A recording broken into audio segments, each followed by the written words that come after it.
Haacaaluun hin duune. Haacaaluun kumaatama hin booda hiriirseeti du'e. Haacaaluun qabsoorra wareegame dhukaaseeti du'e. Wal gaafadhaa lammi kootee bisaa gaafii tana. Yoo biyyaatti badhaatu tan jaraa caaltu jiitu Oromiyaa qabna. Humna namaatii taanaan rabbiif galannaa gayuu akka biyyeetti qabna. Namoonni musayyuu kumaa tamaani qabna. Biiflee darbateen damne kan lubbuuf hin eelanne. Leeca lammii gaachanaa Haacaaluu meeqa qabna. Dhiira dhiigarra martee gumaa baasuuf gadootu boorataa meeqa qabna. Hanqina maali qabna bara dhufaa fi dabraa namtanyaan ajjeefamna.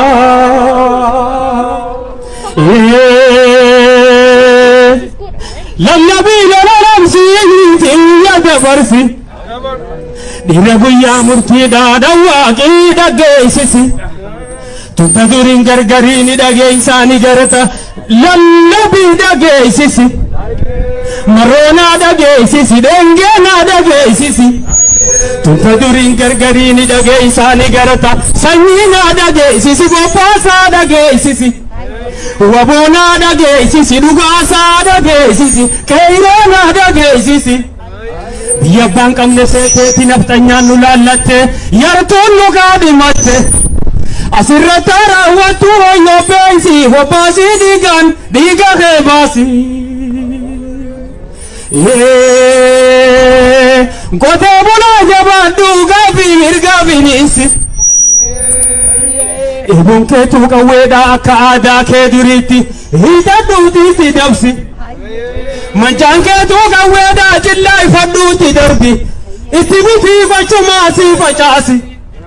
Gumaacanii canangoo fi harma muraa haanolee kanuma keessa baasi. Kurkurruunis bambiidhaa buqqaafadhuutti dhoosi. Akkasumalee jiilanii qooda siifin kaayanii ija diimtuu garsiisii qabroonfataa holaasii Oromiyaa rooyoosii. Duumessi roobaa dhufee hanga eemaman dihe.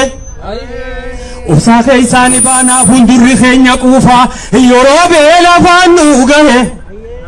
Daadarkaa barreen dhibbaaf biyya abbaa keenya irratti.